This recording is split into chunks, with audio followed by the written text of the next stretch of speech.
कृष्ण में प्यारे प्यार बहनों, सबों को जय सुखी। और एक बार हम मिल रहे हैं, बातें कर रहे हैं। और हम आज और एक बार आज के सुसमाचार में इस सुबह के समय मनन करें। आज के सुसमाचार यूहन्ना रचित सुसमाचार अध्याय 16 वाक्यांश 12 से 15 तक। भाई और बहनों, ये हमारा अनुभव है कि सीखना एक क्रमिक प्रक्रिया है। सब कुछ हम एक दिन में या एक बार में सीख नहीं सकते, धीरे धीरे सीखना होता है। और इसलिए जब हम बच्चे थे, स्कूल गए, ये प्रक्रिया था कि प्रतिवर्ष एक एक कक्षा में बैठकर सीखें। और आज हमारे बच्चे भी ऐसे ही प्रतिवर्ष हर एक कक्षा में बैठकर सीखते हुए आगे बढ़ते हैं और इस प्रकार ज्ञान अर्जित करते हैं, अनुभव पाते हैं, सीखते हैं और एक दिन किसी भी एक क्षेत्र में अपने आप को काबिल बनाते हैं और उसमें कामयाब होते हैं, कार्य करते हैं। जो भी उनके रुचि के अनुसार होता है वो आगे बढ़ते हैं। यानी सीखना एक प्रोसेस होता है, प्रक्रिया होती है। वैसे यही बात प्रभु यीशु मसीह आज यीशु समाचार में समझाते हैं। ये कहते हुए प्रेरितों से कहते हैं, मुझे और भी बहुत कुछ तुमसे कहना है, लेकिन तुम अब ये सब सहन नहीं कर पाओगे।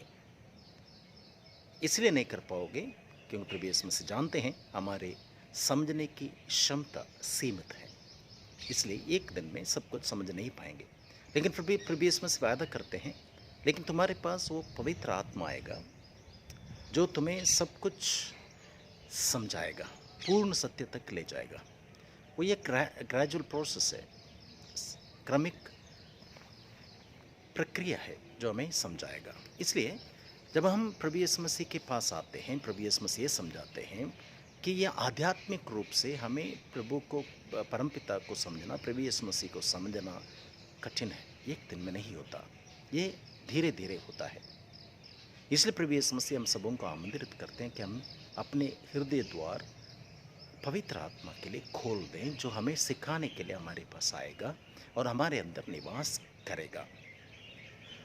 परमपिता जानता था कि लोगों को जब तक ज्ञान ना मिले तब तक वो मुझे समझ नहीं पाएंगे। इसलिए आज प्रभु यीशु मसीह हम सबों को समझाना चाहते हैं। इसलिए सबसे बड़ा सवाल हमारे सामने ये है कि प्रभु यीशु मसीह चाहते हैं कि हम हर एक सबसे पहले खुद को समझें, अपने आप को जानने के लिए प्रयास करें, अपनी अच्छाई, अपनी बुराई, कमज़ोरी सबको जानने के लिए प्रयास करें।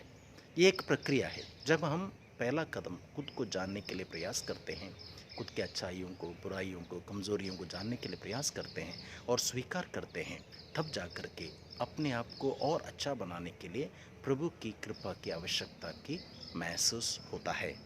और जब हम प्रभु की कृपा मांगने के लिए आते हैं, प्रभु के पास आते हैं, क्योंकि प्रभु यीशु मसीह ने कहा था, मांगो तुम्हें दिया जाएगा। और जब हम मांगते हैं, प्रभु की कृपा मांगते हैं, प्रभु हमें ज़रूर प्रदान करता है। जब प्रभु की कृपा मिलती, हम पवित्र आत्मा की प्रेरणा सुनते हैं और उसके अनुसार जीवन व्यतीत करते हैं, ज़रूर हम धीरे धीरे दिन प्रतिदिन आध्यात्मिकता में, विश्वास में मजबूत होते हैं। और ये विश्वास या आध्यात्मिकता की जो एक अनुभव हम प्राप्त करते हैं, उसे हम अपने परिवार में बांटें एक दूसरे के साथ, और सभी इस प्रकार ईश्वर की कृपा में एक साथ बढ़ते जाएंगे।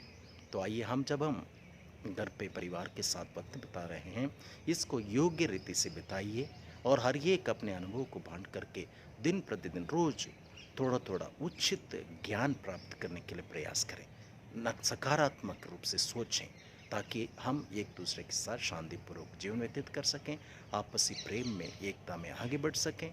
और इस दुखद परिस्थिति में हम दूसरों को भी, जो ज़रूरतमंद हैं, कमज़ोर हैं, उनकी भी मदद करते हुए प्रभु यीशु मसीह की आज्ञा अनुसार जीवन व्यतीत कर सकें। और वो पवित्र आत्मा हम सबों के पास आएँ, हृदय द्वार खोल दें, हमारे अंदर प्रवेश करें और हमें उचित ज्ञान से भर दें, ताकि हम सत्य को पहचानते हुए प्रभु यीशु मसीह के करीब रहकर जीवन व्यतीत कर सकें। प्रभु यीशु मसीह आप लोगों के साथ रहकर आप सबों की रक्षा करें। सर्वशक्तिमान परमेश्वर पिता, पुत्र और पवित्र आत्मा सभी को आशीर्वाद प्रदान करें। आमीन।